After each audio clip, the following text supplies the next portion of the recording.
মেদিনীপুরের তমলুক একদা তাম্রলিপ্ত বাংলার অন্যতম প্রাচীন শহর।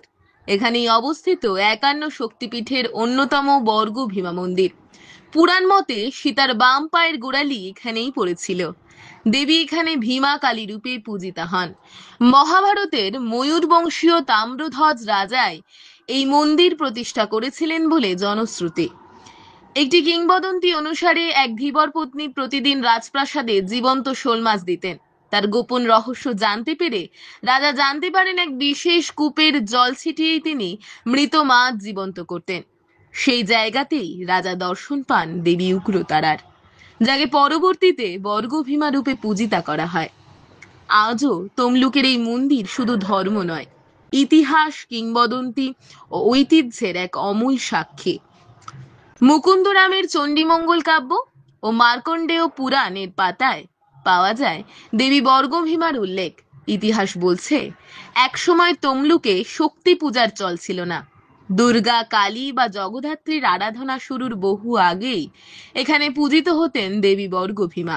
কথিত আছে পরবর্তী সময়ে যখন তমলুকে অন্যান্য দেবীর পূজা শুরু হয় তখন নানা সমস্যার সম্মুখীন হন উদ্যোক্তারা। প্রবীণদের মত অনুসারে তখন সিদ্ধান্ত নেওয়া হয় বর্গভীমা দেবীর অনুমতি নিয়েই শুরু করতে হবে অন্য যে কোনো শক্তি পুজো। সেই রীতি আজও বজায় আছে। আজও তমলুকে দুর্গা, কালী, জগদ্ধাত্রী পুজোর আগে দেবী বর্গভীমার কাছে অনুমতি প্রার্থনা করেই শুরু হয় শক্তি উপাসনার মূল পর্ব।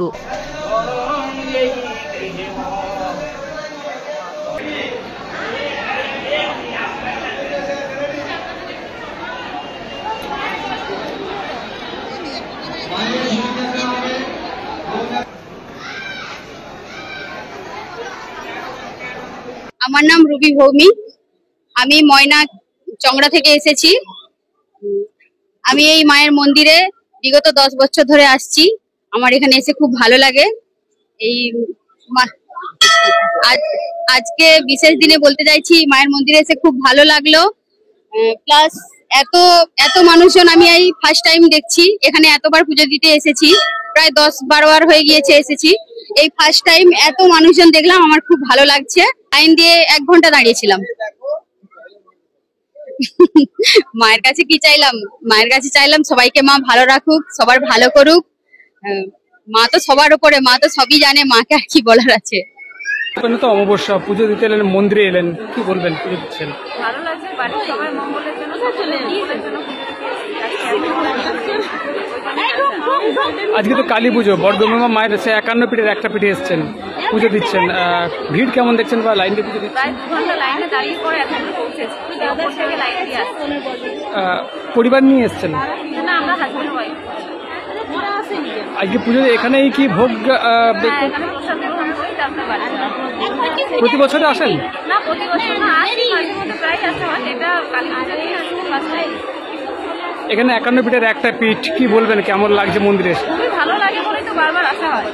ভীষণ ভালো লাগে। কোথা থেকে আসেন? আমি চণ্ডীপুর থেকে।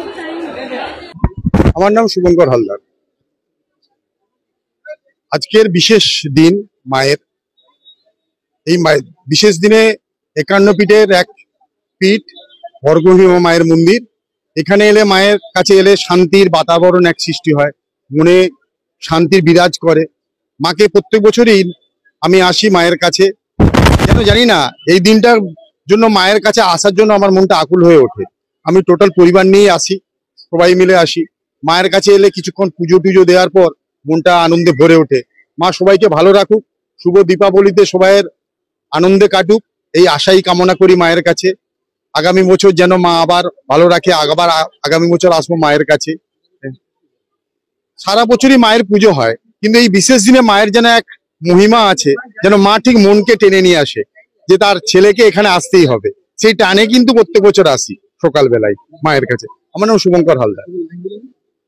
বেশিক্ষণ নয়, ঘন্টা 1.5-এর মধ্যে হয়েছে। একটুখানি কষ্ট করতে হবে, মায়ের কাছে আসবো, সন্তান কষ্ট করবে না তা বললে তো হয় না, একটু কষ্ট করতেই হবে।